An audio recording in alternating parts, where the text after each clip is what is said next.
Do you like movies and games also? Listen, so much more they all know. Vice, Lotus and Prince, welcome to Corrective Consciousness. Welcome to Corrective Consciousness, episode 178, the podcast where we explore the inanity of pop culture. I'm your host, vysethebold, and this is Lotus Prince. And we have another great show here for everyone to enjoy, for all of you out in TV land. What the fuck are you talking about? You know TV land? The spin-off of Nick at Night? Oh, yes, the network where you can watch old shows that our parents grew up with, yes. Not so much that anymore. Now it's more like, you can catch Friends and, like, George Lopez and all that other stuff. Wow, that's depressing. Yeah, you can't even watch, like, I Love Lucy on anything, The shows really. that I watch are on TV Land. Fucking shoot me in the face right now. You watch George Lopez? I would actually... I forgot what I watched after it, but I would always see, like, his ending Sure. credits where they're jumping on the trampoline. Sure. Yeah, and it's playing Lowrider. Yeah, that's what it was. It was Lowrider, yeah. Dun, dun, dun, dun, dun, dun, dun, dun, dun, dun, dun, dun. But yeah, we actually have another really good show, and I try to make our topics pretty of the times because it makes it easier for us to come up with them, and it's just it's better if I have something to talk about that kind of got my juices flowing. So I have been watching the Watchmen TV show, and I'm really, really enjoying it. There's another episode going on as we speak, I believe. Here, we're recording this on Sunday night on December 8th, and so I will get to this week's most recent one. But I wanted to talk about like sequels or continuations with new creators, other than their original authors or creators, and not just video games but pretty much everything, because I think it's an interesting topic because it can either go horribly or it could go really, really well. Well, yeah, sometimes they evolve in new directions that, like, the original creators hadn't considered. Like, well think of, like, My Little Pony, Yeah. which was, like, shallow, non-show. It's just, like, cute ponies that exist. No, well, it was a commercial. It was a commercial for a product. It was, but there was really nothing there. And the new just show like the was like Smurfs and stuff like that. Yeah, like the new show is actually like a TV show, like for real. Same goes for like, well, that they had like She-Ra. That was like, it was an actual TV show, I guess, but it was still shallow mediocrity. But the new She-Ra is like super popular because they actually try making it a fucking TV show.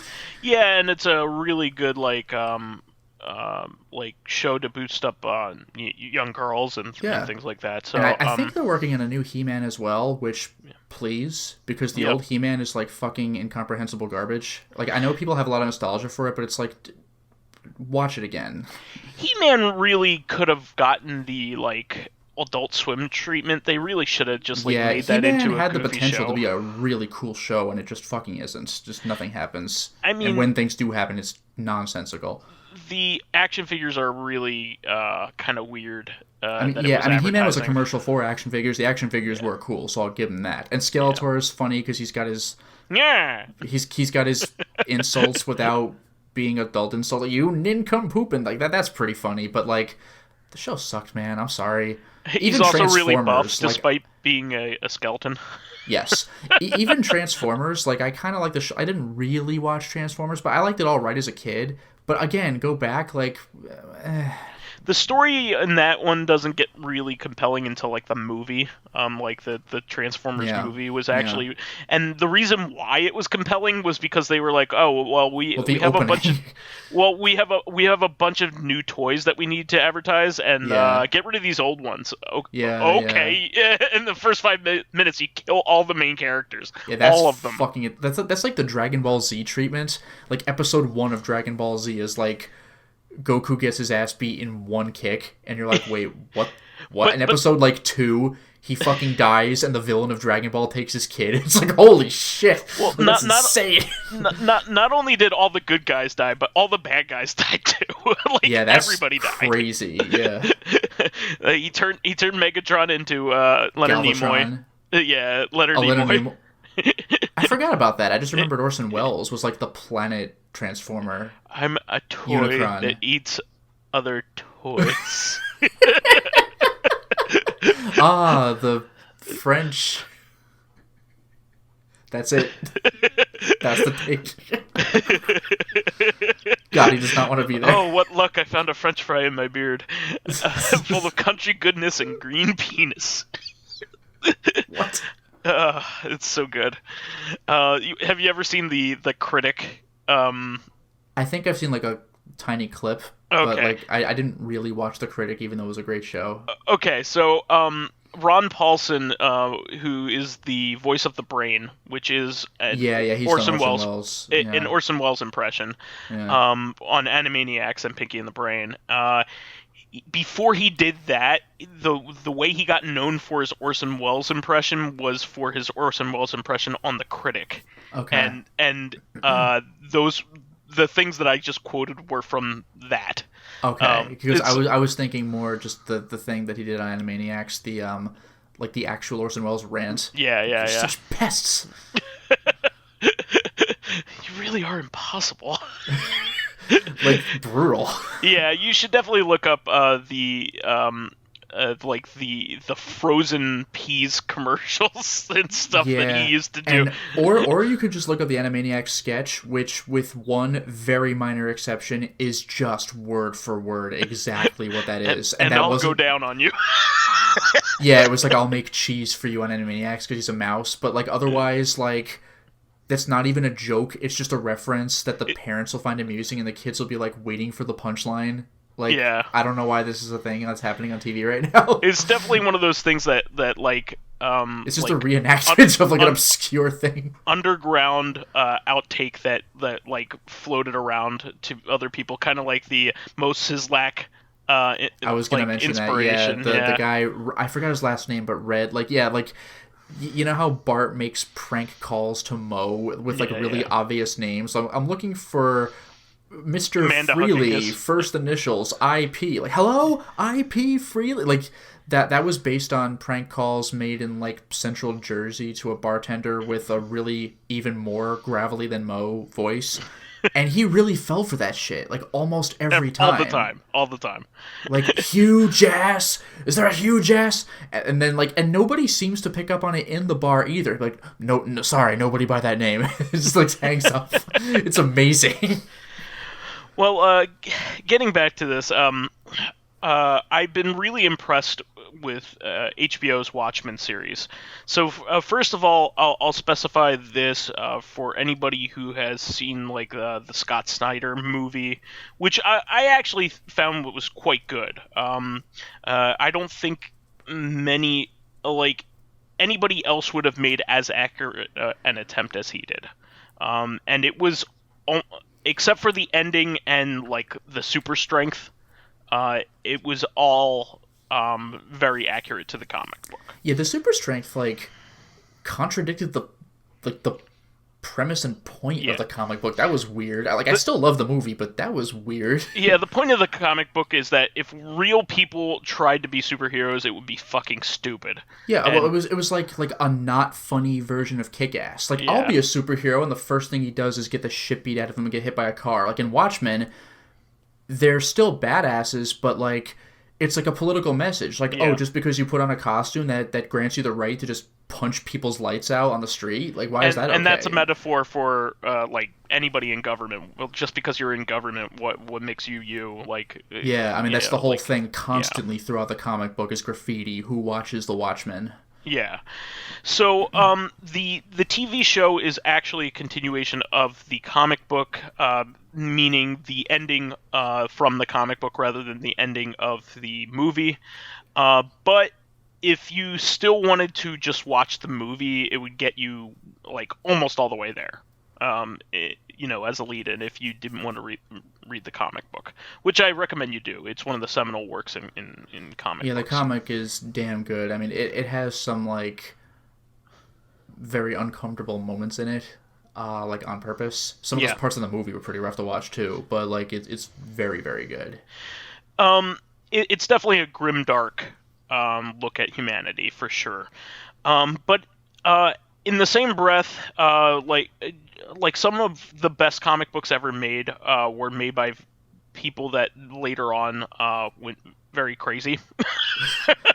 What brings that up for Watchmen? Well, Alan Moore's a crazy person, and also Frank Miller's a crazy person, and he's also in the same kind of boat. Well, Frank Miller isn't in the raving lunatic category. He's in the holy shit, like I shouldn't hire you anymore category. Well, yeah, but they're both similarly have gone off the deep end, not in the same way, very different ways. Yeah. But also, like, you shouldn't talk to them or or read their current output. like Frank Miller, you shouldn't talk to him because I'd rather not associate with someone like that. Alan Moore is like a snake wizard. Like, just he's like if he lived in New York, he'd be one of the people you see just walking around the street with his pants down, just raving. It's like, all right, well, ignore him and maybe he'll go away. Well, he recently actually came out and said that he only ever voted once because he's an anarchist. So, like, he thinks that anybody in government is like an asshole. Which I mean he's not wrong in that sense, but anarchy is like worse, just quaint. Yeah, exactly. Well, because I remember seeing, like, maybe it was Reddit or something. It was like, have you ever changed your political stance or whatever? I think there was somebody who said they were an anarchist, but then he thought about what that meant, because he gets together with groups of other anarchists and they arrange things, and it's like, well, then we're our own fucking government. That defeats the purpose of being an anarchist. And he's like, this is stupid. I'm out. It was actually it was like when you tried to be, like, authentically Chinese at the Chinese restaurant, and you see the Chinese employer eating with a fork, you're like, what am I fucking doing with my life? Well, the funny thing is, I actually had that, like, come to Jesus moment, like, no pun intended, but, like, like, I just sat there and I was like, God damn it, I'm a fucking asshole. What am I doing? Yeah, that was the thing with, like, the anarchist. It's like, together, we'll, like South Park made fun of this. If you want to be a true nonconformist, then you gotta, like, wear the same clothes that we do. It's like, what the so, like, the anarchist was like, this is stupid. I'm out. I don't like who I'm voting for, but this is fucking embarrassing. Well, yeah, I mean, it's just one of those things. But he said that despite all this, because of all the Brexit stuff, he's actually going to vote for Labour, the Labour Party. All right. Because, like, he thought he's one of those anarchists that is on the liberal side, I guess you would say. So, like, he has liberal values, but doesn't believe any of the liberals would actually be able to enact what he would want. You know what I mean? That kind of thing. No. So I don't know. I'm not going to get into British politics because, you know, I'm not an expert, nor do I want to engage in that. But anyway, this is the kind of person that made this comic. And the show he wants nothing to do with. He famously doesn't want anything to do with any of his adaptations or anything like that. And rightfully so. He had a comment about the movie when it came out as well. Rightfully so, because, like, everybody's always kind of screwed him over or not done what he's asked. But he also is an unflappable person, so, like, even if you tried to level with him, like, I'm sure people had tried to work with him in the past, like, he's insane. So, like, you would never be able to please him. You would never be able to please him. Unless he was just doing it himself, and nobody would ever hire him to be a movie director. He's just crazy. He works well by himself, and that's it. And even then, you gotta, like, know what you're getting into, because the majority of his work is just so bleak. Like humanity sucks. Fuck all y'all. I mean, he's also a lot of just for context, a lot of his other works have been adapted with a lot of changes made. The Swamp Thing movie was pretty accurate to his original vision, right? Actually, the Swamp Thing movie is not based off of his stuff. It's based off of the stuff before him. Oh, okay. Yeah, I'm talking like the really old, like, guy in a rubber suit movie. Yeah, I mean, made by Wes Craven of all people. That's bizarre. Yeah. But Swamp Thing was that movie was based off of the comic book before Alan Moore took it over. Okay. So Alan Well, Moore there goes my joke. Has made the you could say that almost as if his comic is the sequel to that. Oh no. In a way. Yeah, Watchmen. He a lot of his comic books have been made into other things that have turned out well, but are very different from the source material. Watchmen is actually one that's very close. But V for Vendetta was put into a new context when the very different, yeah. When the Wachowski sisters produced that. I forgot that was them. Yeah, and I should have known Hugo with Weaving. Like the slow mo knife spinning and Hugo Weaving, yeah. Yeah. But also very good. It was very good, but it was put in the the comic book was a commentary on Margaret Thatcher and her administration at the time. Yeah.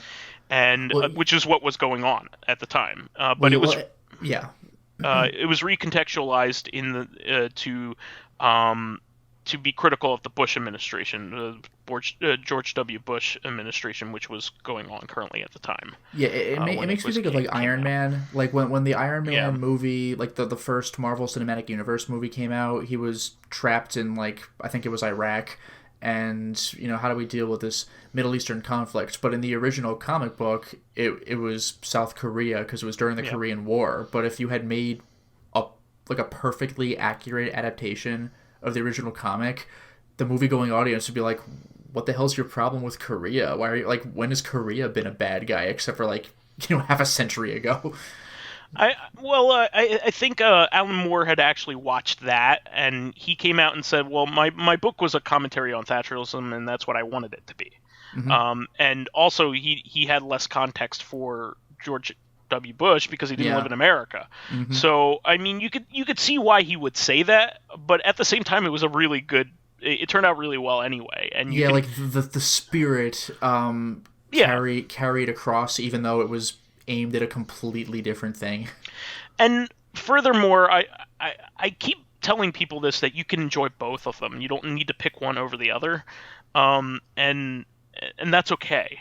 That it's okay to have two really good things that are that are good, be this about the same thing or aiming towards the same thing. You don't have to rank things all the time. And like the thing is, usually I'm not a fan of like Americanizing it so we can relate to it, because like I understand, like I'm okay if the guy's British, but this is a very specific period in history that wouldn't make as much sense to like anybody else. So in this case, it makes me think of like Death Note when the Netflix adaptation came out. It took place in America. Like, for what reason? Like, why did that have to happen? Like, I understand Japanese people exist. I could figure this shit out. But a very specific political movement against the Thatcher administration. Americans are like, well, I know who Margaret Thatcher is, but we're not really ingrained in British politics. So like, a Western version would make more sense unless we want to like do a reading before watching the movie. Sure. Well, getting back to Watchmen, the big fear with I didn't want a sequel to that because it's very definitive.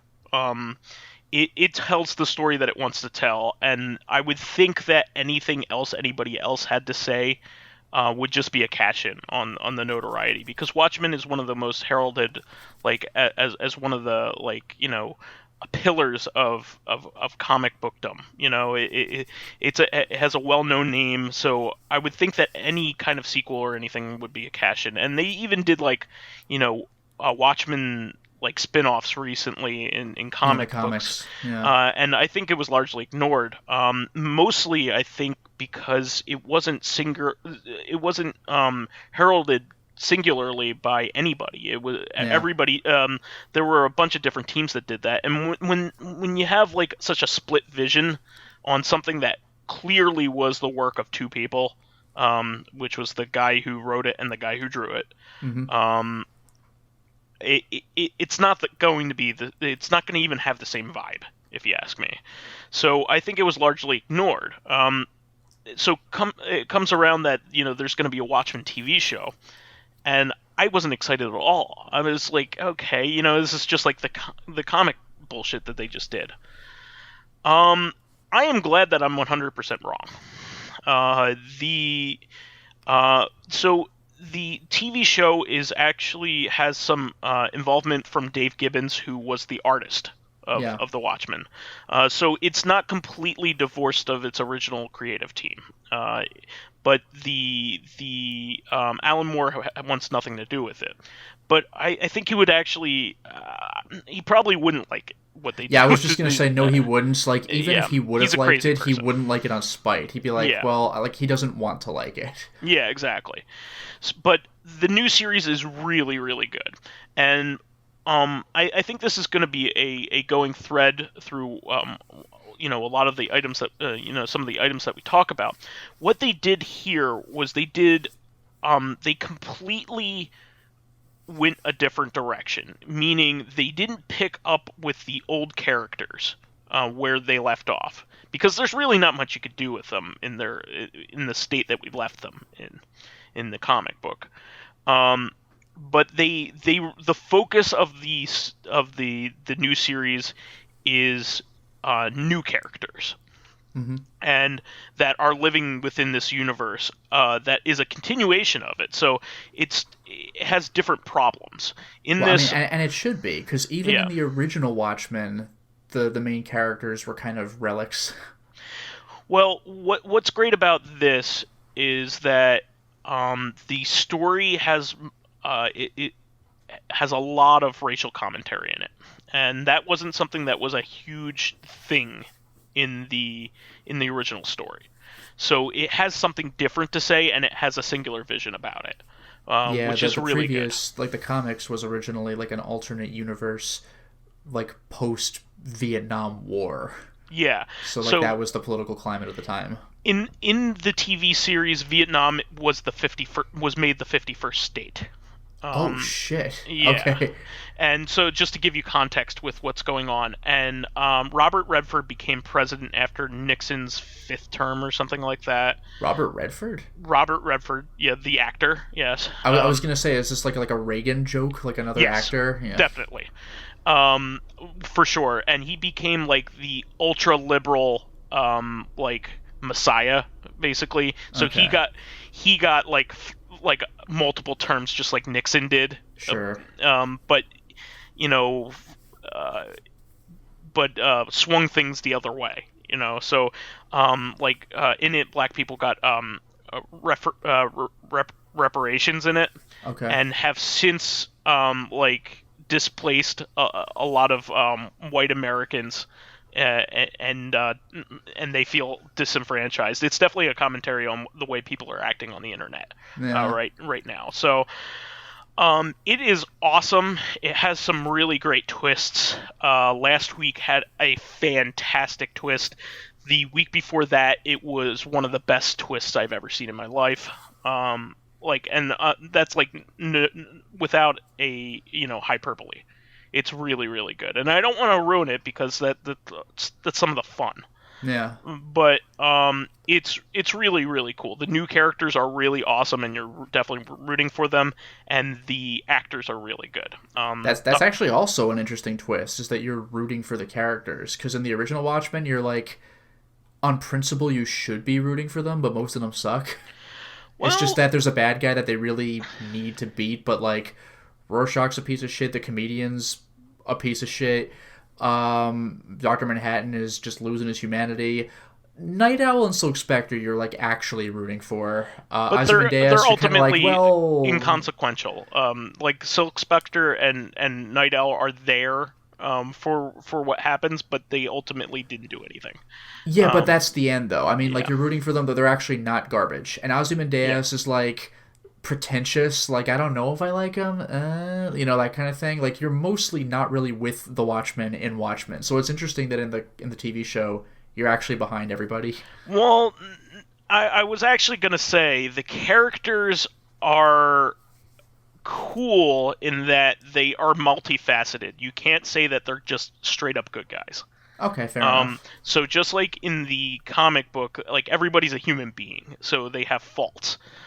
They have things that are wrong with them. There's one particular character that is similar to Rorschach in a lot of ways, but not in others. He's kind of like a Rorschach stand-in almost, but he is very much his own person. But they have him do a couple like things that are like nods to Rorschach. Like he hikes up his mask and starts eating beans right out of a can. Nice. So like if you know what that, you know, if you read Watchmen or saw the movie, you would know exactly what that's kind of referencing. Funny. Yeah, because that was Rorschach's thing. He's like the scariest guy in like the entire movie or the entire comic series, but like he's like literally a bum. Like, you know, he comes into somebody's house, he does this hardcore interrogation, like, where's the bad guy? And they're like, oh my god. And then they leave, and he leaves, and you see like he's like raided their fridge. It's like, what the fuck is this? It's just like bizarre. Yeah, so that I'm talking about Looking Glass. In his name is in the show, and he is one of the one of the best characters ever. Like I don't know what's totally up with him yet, but he has a really awesome backstory, and like he actually is very human, but also very flawed. And but you end up wanting to root for him. He's kind of cool in that way. But I definitely recommend this. It is a huge thumbs up for me. Especially coming from somebody who did not want to like it. Like I was just like I was very cynical about it, and I was just like like my fiance is like, do you want to watch this? I know you really like the comic. And I'm like, like, I don't know whether I want to give this the time of day. And then when we watched it, it ended up being great. Okay. And it just gets better. Like every episode has been like better than the last, and I can't wait to watch this week. So it's really cool. So I also wanted to talk a little bit about Fargo. We've talked about that several times, but this is a continuation. The original creators, the Coen brothers, are producers of this, but it is kind of its own. It kind of has a similar conceit. Like there are characters that are very similar to the ones that are in the movie. Yeah, Fargo. In season 1, except for the villain, every character you remember, like every named character, is an analog of somebody in the movie. Yeah. And even the villain is an analog of a different Coen brothers movie villain. But I think what's cool about that, it means that they are making allusions but aren't tethered to what that character would do necessarily. They can do something different with a new character that may be similar, superficially, but then do something completely different with it. Like the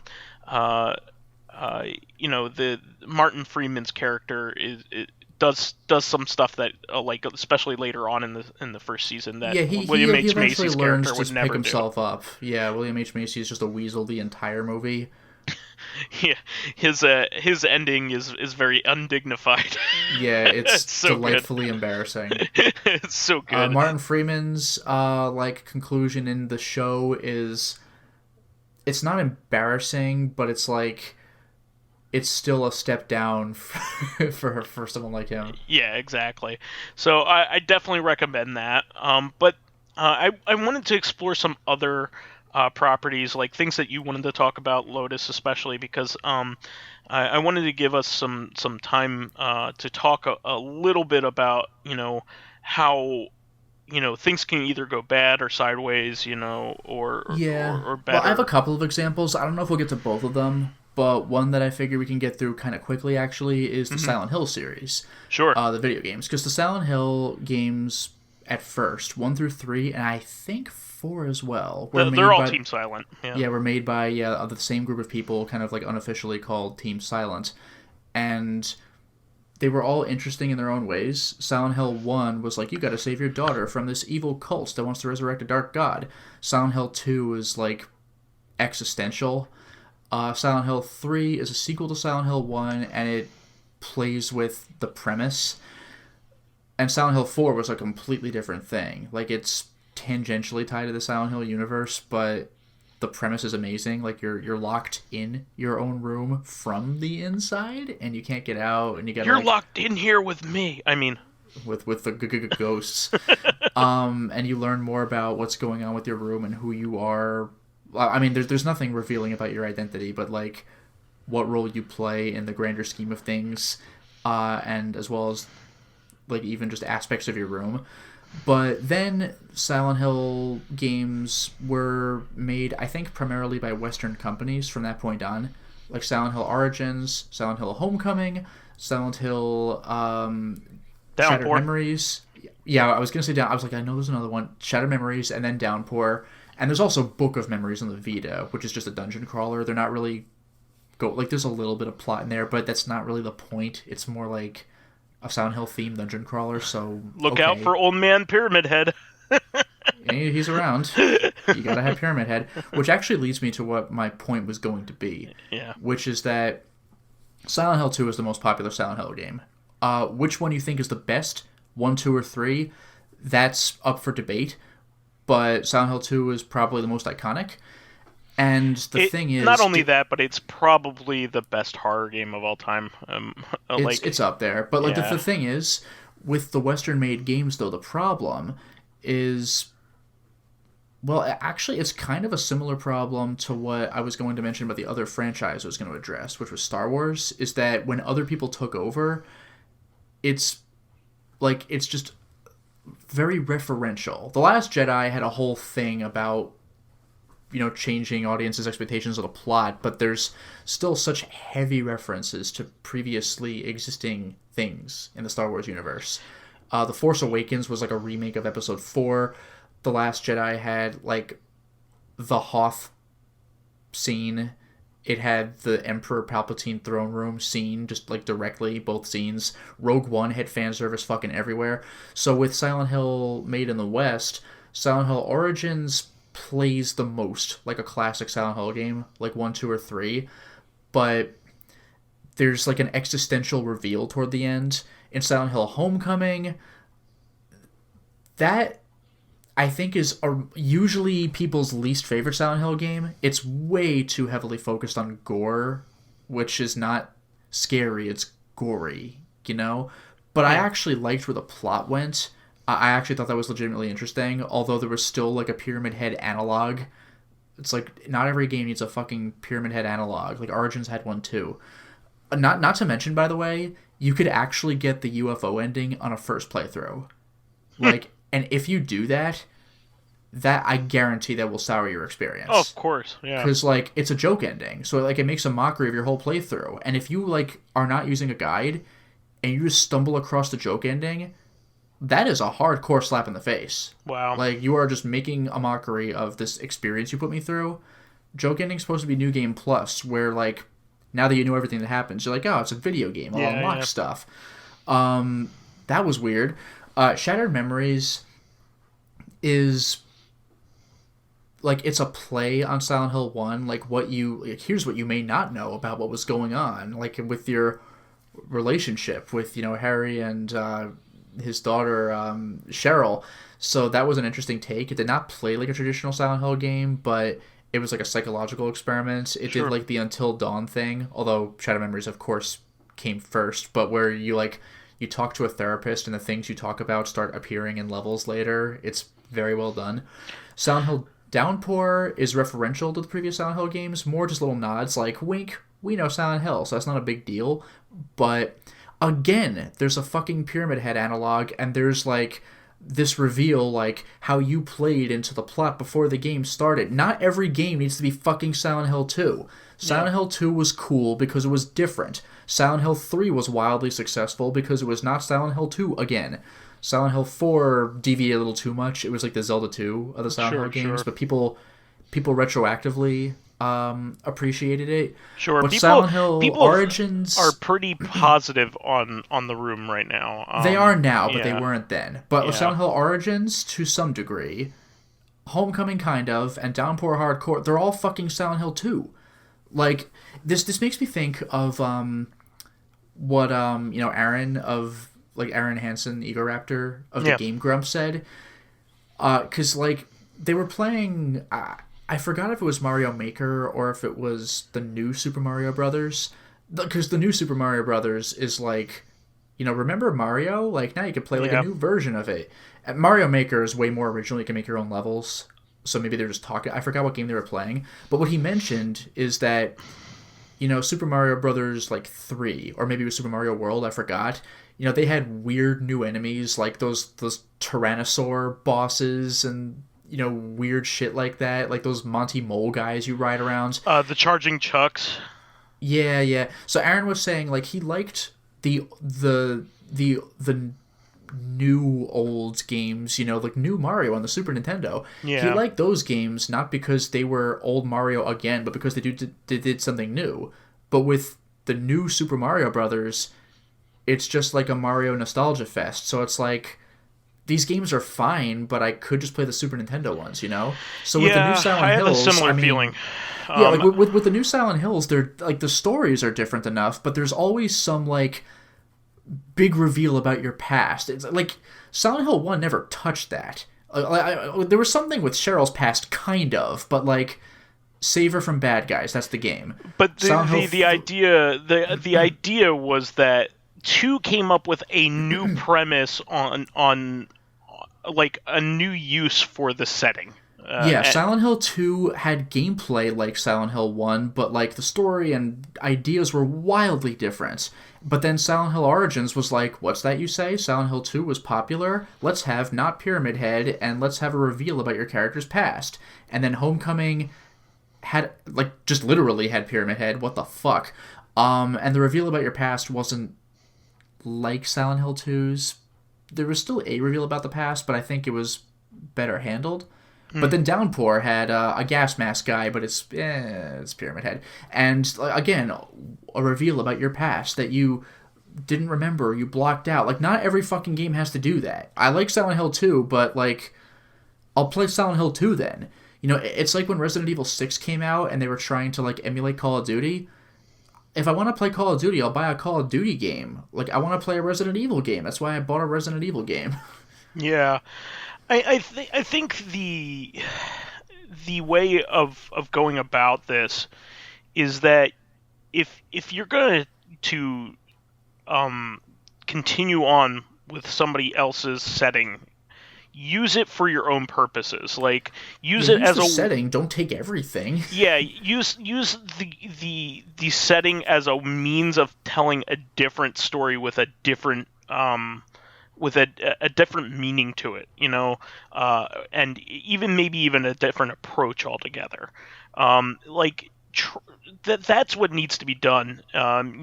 Something creative, not something that's supposed to be cash in on elements. Not even a cash. Oh yeah. Okay, yeah. A cash in on elements of what made something good. See, I understand Silent Hill 2. I know that Pyramid Head was popular, so I have a Pyramid Head enemy. It's but he was cool because he was new and different. Yeah, exactly. And again, in Origins, it looks like Pyramid either. Head. In Homecoming, it is Pyramid Head. It's like movie version Pyramid Head. What are you doing? Yeah, and every game's got to have the fucking nurses. Every game's got to do it. In Silent Hill 1 and Silent Hill 2, the nurses were very different. In Silent Hill 3, they actually were a little close to the Silent Hill 2 nurses for comfort in their mannerisms. The look was a bit different though. But in Silent Hill, I actually kind of forgot how it worked in Origins. It's been a very long time since I played that. But they definitely had hospital nurses. In fact, the hospital was the first damn level. In Homecoming, they were the movie nurses, which means they were the Silent Hill 2 nurses. Downpour was shocking in that it did not have a hospital. That is the only Silent Hill to not have a hospital. So Downpour did not do the nurse thing. I couldn't believe it. That was actually interesting. Wow. I know the hospital is the most iconic level of any game, but when you start to expect it. So I'll give Downpour props for that. But then again, Downpour did have entire chase scenes that were just straight up Shattered Memories /3, in that they played like Shattered Memories, but they had the weird mysterious red mist chasing you from 3. that was cool because it was in one area of the entire game and there's no explanation.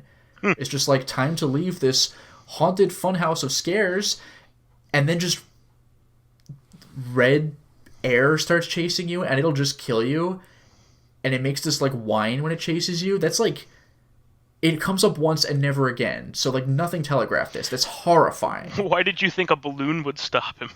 Yeah, like just like the air behind you glows red and starts following you, and you're like that's creepy because it's fucking off-putting. Yeah. But in Shattered Memories, you have a mandatory chase section, in Downpour, you have a mandatory chase section like in Shattered Memories. So you're already doing that, but like the red mist is following you, and it always does that. So it's like, is that supposed to be important then because it's recurring, or is it referential, or what? I don't know. Like in Shattered Memories, it's because enemies are chasing you. Like, that's straightforward. But in Downpour, it's just like, remember the red mist? Like, yeah, I do. Okay. Yeah, I also, when I think about this topic, I also think of, like, The Thing. Like, it's not a continuation, but it's a remake, right? And well, no, it's stupid because it's a remake and it's a prequel. So, like, it takes place before 82's The Thing. But it's still the same movie? No. But I'm thinking about the movie itself. So. The 82 The Thing. The 82 movie. Oh yeah, it's like if somebody didn't tell you it was a remake, you might not even notice. Yeah. And it ended up being one of the best like sci-fi horror movies of all time. Like, well, not that you would have known that when it came out. People pan that shit, unfortunately, because they're like, oh, it's just violence for violence's sake, and it's like, no, it's not. Yeah, it's. Watch the movie. Now it's heralded as like one of the best movies of all time. It's delightful, and I 100% agree. It's like in my top 5, for sure. So good. It's so fucking good. And I also think of like Aliens. Alien is like if I were given the task of making a sequel to one of the best sci-fi movies of all time that had just been made, like, Alien is so fucking good, and they knew it back then. They knew how good it was, and they gave it to another director who, was the director of Terminator, so it wasn't, he wasn't, a nobody. Yeah. But they give it to another director, and they're like, okay, you do something with this. And then he completely his own thing. And he made a completely different movie with a completely different vibe. Yeah, like the movie still is scary, but I hesitate to call it a horror movie. It's not a horror movie. It's like an scary action movie. It's an action movie. And he did the same thing with Terminator 2. I mean, it's the same director for the first 2 Terminator movies. Sure. But like it still went from horror, but then, he was smart. He was like, well, now everybody knows what the Terminator is, and they're fans of the movie. So I'm not going to try making the concept of a Terminator scary because it's just not anymore. It's in the pop culture. I'll make it an action movie. It's just like a lot of slasher movies, like Friday the 13th and Nightmare on Elm Street. The first movie is genuinely scary. Second movie, maybe still scary. Like, they might be still pushing it. But after that, we get the idea. We know and love Jason and Freddy. Let's just make it a straight-up slasher movie where they kill a bunch of douchebags and you watch them get to do their thing. Like, that's why they work. They don't try to make it mysterious. It's not mysterious anymore, dude. It's the third movie. So, like, Alien 2, Aliens, don't even try making it scary. Just make it just awesome, and he did. And that actually feeds well into the Halloween discussion. So yeah. So John Carpenter, before he made The Thing, I think. Yeah, before he made The Thing, he made Halloween, the original Halloween. Yeah, it was before. Yeah, and because you see the original The Thing actually playing in oh, that's right. Yeah, The Thing from Another World. Yeah. So, but he made the original Halloween, and it was fantastic. That's one of the best horror movies ever made, and even back then they knew it. It was and again, like, you don't even know who Michael Myers is. They talk about him, but you never see his face. You don't need to. You do. You see it at the very end of the movie. You do? Yeah. He takes off his mask. Oh shit! It's been it's been too long, I guess. Yeah, she maims him in the eye, and then he takes off the mask. Okay. But you see it just briefly, and in like semi-darkness. But You do see his face. Okay, fair enough. You got me. But anyway, they don't give him a backstory at all, other than the beginning of the movie. I tried talking to him in therapy. It didn't work. He's crazy. We'll stay away from him. The very first scene in the movie is him killing his sister. Yeah. Upstairs in a first-person view, which is pretty terrifying because the audience is along for the ride. You know what I mean? Yeah, it's a little too close for comfort. Exactly. But great movie, really fantastic, really fucking good movie. And ever since that movie came out, they had tried to capitalize on that series and what made it good. The second one was pretty good, and that again was made by John Carpenter.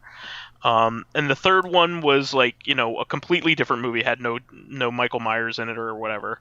It has, it's unrelated to the rest of the series. That was the original intent, was to make like an anthology of movies called Halloween, where like this also took place on Halloween. There's no Michael Myers. We told that story. This is a different Halloween story, but the audience wanted more Michael Myers. But like 4, 5, and 6 had basically nothing to do with John Carpenter or his original vision or anything. And 4, 5, and 6 were the worst like Halloween movies. They're terrible. They're awful, awful, awful movies, and they're like a trilogy. They tell a continuing story, and they're just trying to build on the old like lore that he set up, what barely was there. And they try to make it too complicated, and also it's shitty and stupid, and there's nothing to say, right? And then after a while, after 6 happens, they make 2 other ones that kind of write out 4, 5, and 6. So they make Halloween H2O, and was H2O the one with Busta Rhymes? No, that is Resurrection, which is the one right after that. But those 2 bring back Jamie Lee Curtis, so at least you have her back for those 2. Motherfucker. Truly a line for the ages. Those are a lot better than 4, 5, and 6 at least, right? But they're not good. They're not. They're kind of they're kind of just like The Force Awakens. They're kind of like remakes / The Force Awakens was good. It was just a remake. Yeah, but like it didn't do its own thing, right? Yeah, so it wasn't good because of it wasn't as good because of that. And then you have the Rob Zombie remakes, which are just god awful, right?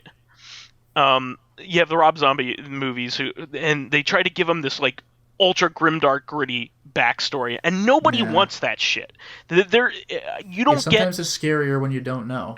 You don't get to adult Michael Myers until 45 minutes into the movie. Yeah.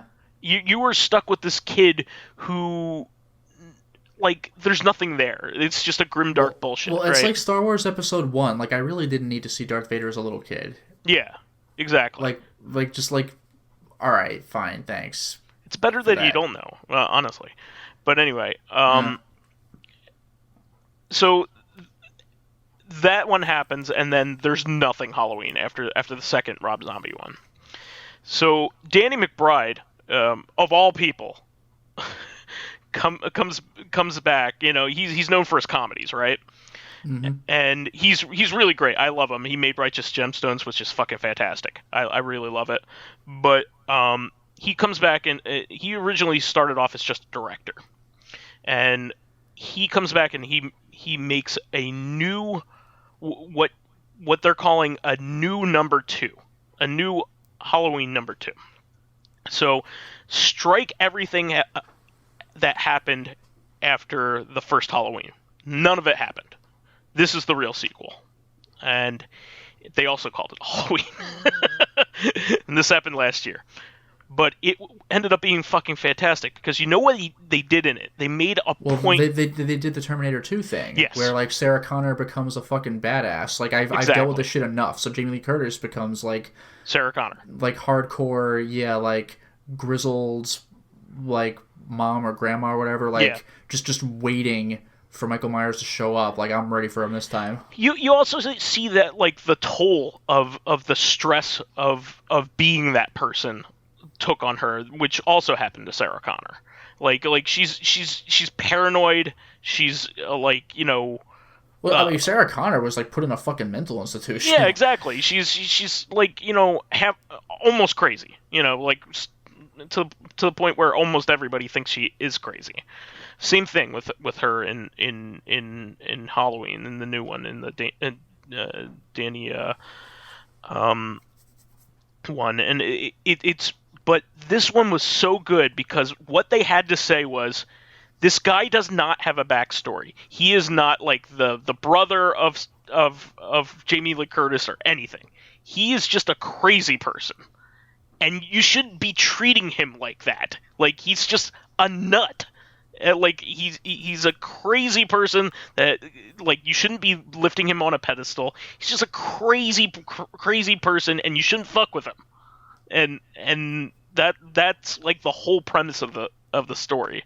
And then, like, the other people that, like, surround him in trying to make a big thing about him than he is. And it ended up being a really good movie. I really liked it. So I guess, you know, you got to take it in a new direction and do something different if you're going to do this kind of thing. You know what I mean? Mm-hmm. So I think we've said enough on these things, but we should move on. There's plenty to talk about here. There's plenty of bad continuations without their original creators, for sure. But I think it's, you know, more constructive to point out the good ones. You know what I mean? Yeah. All right, so we have some fan comments here. Living Corpses left a few.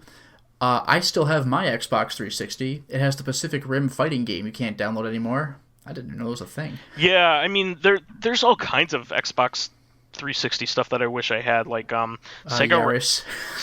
I have that, actually. Sega Rally 3. I wish I had downloaded that before it went off, but it was only available for like a month. Crazy shit. Yeah.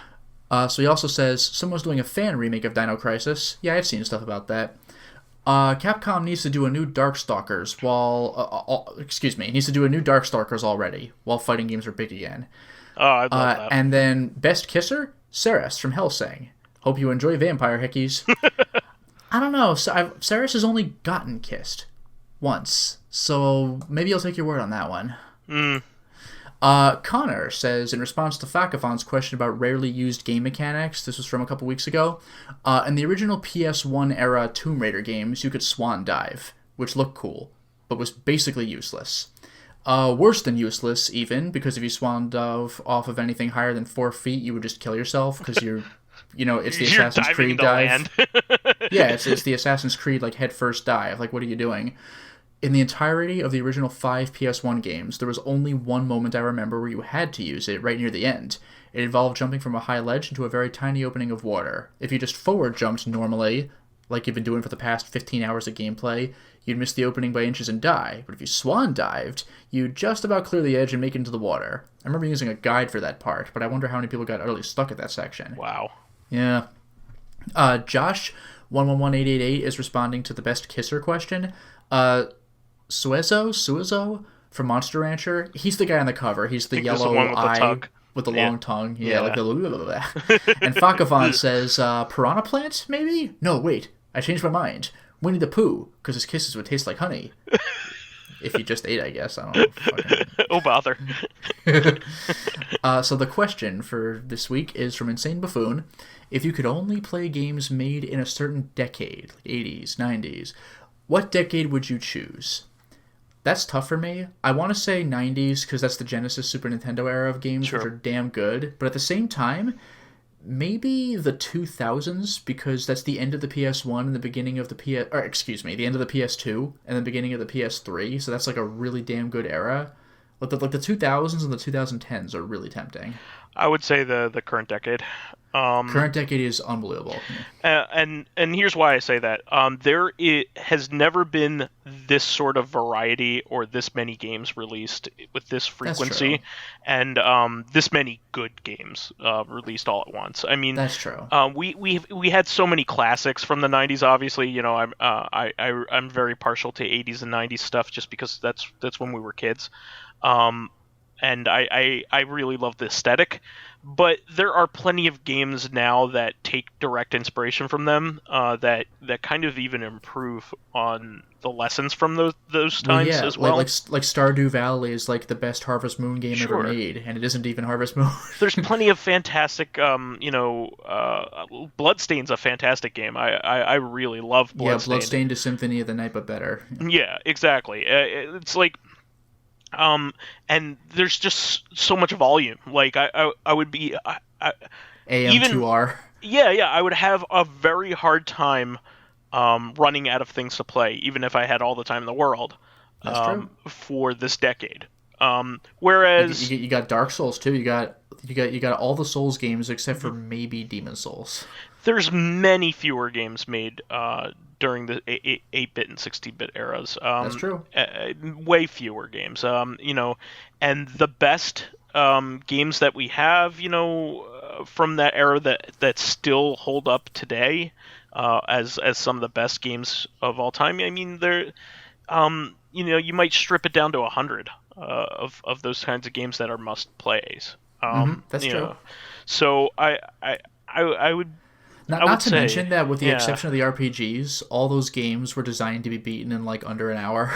Yeah, and some of them weren't meant to be beaten easily. Like they weren't meant with everybody to be able to finish them. Well, that was to make you feel like you got your money's worth. Sure. So you'd have to hack away at the same game for like a month instead of just beat it in 30 minutes, and you're like, oh, that was $50. And also to curb rental. That's true. Yeah, well. Rent it for like $3 and then just beat it over a weekend. Yeah. I mean, they even changed games difficulty. In some ways, it's better to play like the Japanese versions of some of those old games because they fucked with them. Silhouette Mirage. Yeah, they fucked with them. It's a weird example to bring up, but Ninja Gaiden 3 is a much more mainstream choice for that. But they took out the continue option, or they gave it limited continues in Ninja Gaiden 3.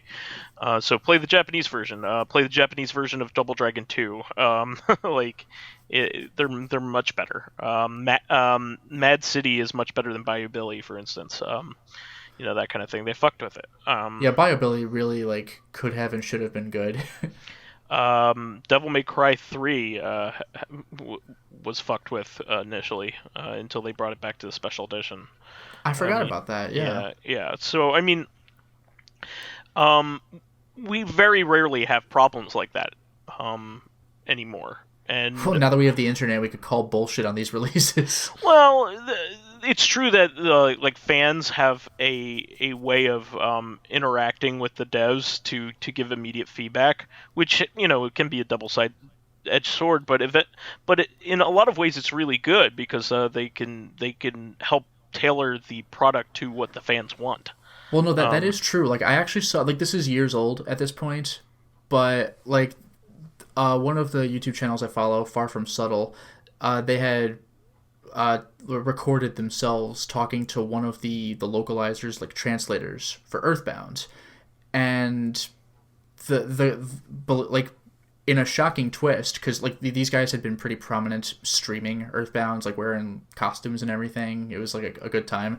In a shocking twist, the translator was actually a fan of them. They were all oh my god, it's a translator for Earthbound. But he actually knew who they were and was verbally very appreciative of their stream because his job at the time was a product of his time.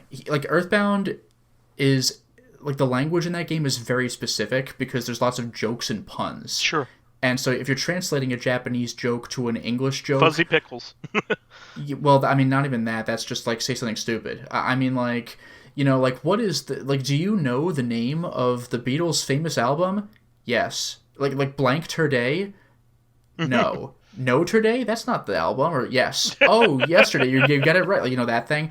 So a lot of translating jokes, especially puns, can be very difficult. You either have to find a creative way around it or just make a different joke.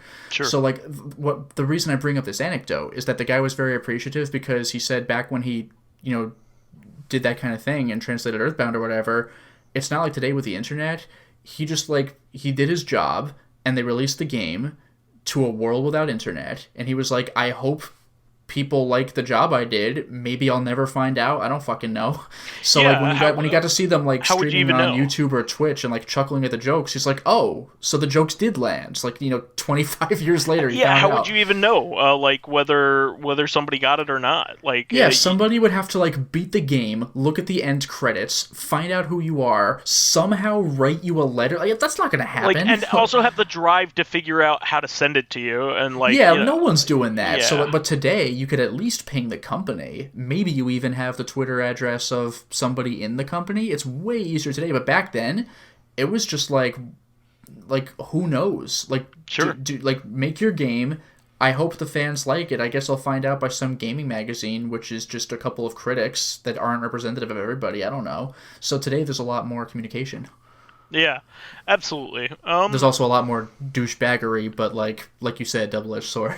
I mean, I spend a lot of times looking back and getting excited about like newer releases of old games, but that's because we like missed out on that stuff. And like a lot of the stuff that I really get excited for is stuff that I should have had access to back then and should have always had access to. Yeah, or even stuff like Arcade Punch-Out. You weren't playing that game back then unless you happened to live close to an arcade that had that obscure machine. Because it was pretty obscure at the time. Like now, you could just get it on the Switch. Like that's incredible. Nowadays, when something gets made, it gets made. Most things get made with the intent that that they want to sell it to as many people as possible and make it available to as many people as possible. Yeah, in most cases. Not only that, speaking of intent, there's also a modern audience mindset. You were saying, like, during the days of the rental, people would remove continues and stuff like that. But, like, today, when people release arcade ports, they will usually give you the option for infinite continues because I paid $50 for your compilation or whatever. I just want to beat the game. I don't care about high score. I want to see how the game ends. So there's, like, an infinite continue option. Why not? You already bought the game. It's fine. Have fun. Yeah. Well, I think we explored that pretty well. So that'll be the show for this week. Please remember to... we want to, first of all, thank our fans who contributed questions. Please keep us supplied with awesome topics by submitting questions of your own via the YouTube and SoundCloud pages. This week was really good. You had some really good comments this week, guys. Please... give us thumbs ups, likes, and 5-star ratings on iTunes. It helps promote and spread awareness of the show, and any bit of encouragement helps keep the show going. You can also catch us on Tuesdays for our sister podcast, Reactive Consciousness, the podcast where we take an in-depth look at this week in our lives. Jesus, what do we do in our podcast? I'm just tired. Finally, you can friend me as vysethebold on Steam, PSN, Xbox Live, and Twitter. And you can follow me on my YouTube channel, Lotus Prince. You can hit me up on Twitter at Lotus Prince. And finally, if you are interested in seeing my videos early, getting in on exclusive live streams, selecting upcoming games for me to Let's Play, and getting involved in conversations with me and other patrons on Discord, then perhaps consider swinging by my Patreon account, which can be found at patreon.com/LotusPrince. Also, leave all of your Fucker in the Woods hate mail and Fucker in the Gulag hate mail. Speaking of which, if you are a patron, then Fucker in the Gulag will conclude for you today, the day this podcast is released, the Thursday. Yeah, definitely want to hear your feedback because this is something that Lotus and I worked on for quite some time, and we really enjoyed it. It was a good time. So definitely, and anybody who is a corrective listener who doesn't subscribe to Lotus's channel, please definitely look it up because even the first one's a hoot. Especially just our reactions to what we're being forced to read. Yeah, in Gulag we have a sense of what we're getting into, but that game continues to surprise. No, Lazarul is a master of cringe. Really good. VR support? No. Thanks. Thanks for that information. I thought there might have been a chance. Yeah, absolutely. Well, we'll catch everybody on Tuesday for another episode of Reactive. We'll catch you then. Until next time, everyone. Bye-bye.